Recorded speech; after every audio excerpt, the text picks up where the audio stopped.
The word of board members of the University of Trinidad and Tobago was challenged by former staff members during a press conference at NAPA on Friday afternoon. Deputy Chairman of the Board of Governors of UTT, Professor Clement Imber, and UTT President, Professor Sarim Al-Zubaidi, came to speak on the restructuring process, but their methods were publicly questioned by those who received retrenchment letters. Peter Christopher reports. The board of the University of Trinidad and Tobago had called a press conference here at their NAPA campus to explain their cost-cutting decisions, which saw several members of staff dismissed. But midway through the conference, the narrative presented by Professor Clement Imbert was challenged by dismissed professors and affected students. It seemed a routine press statement with question and answer segment, with President Sarim Al-Zubaidi reassuring that the university would function properly despite the dismissal of 30 members of staff. Deputy Chairman of the UTT Board of Governors, Professor Clement Imber, explained that with the university approaching insolvency, the board had no choice but to consider severance, as 70% of the university's expenses came from salaries.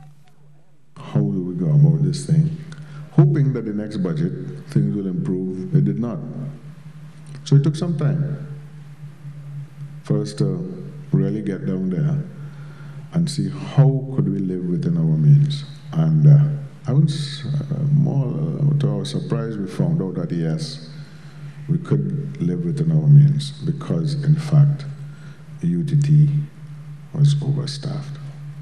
It is as simple as that. But a dismissed maths lecturer at the university questioned Professor Imbert's claims. Even though on the paper, on the course outline, you see 3 hours per week, and that is not recorded. So Professor Imbert is either pretending not to know what is going on at the CP, or he doesn't really know.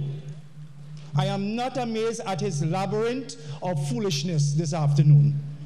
Thank you so much. Professor Rajnath Singh was one of 11 lecturers who have since retained the service of former Attorney General Anand Logan to challenge their dismissal. Another dismissed lecturer also questioned matters surrounding the dismissal of staff. That was the primary versus secondary specialization allocation of lecturers that she used to eliminate lecturers. She contradicted herself. She said that the primary market for primary school teachers is saturated, and therefore she is eliminating the secondary school specialization teachers. Yours truly, I'm qualified from Montessori to PhD. Why was I eliminated if that is the model that she used? Students of the university. One student also pointed out that one of her courses was directly affected as a specialty lecturer was removed with no replacement in sight.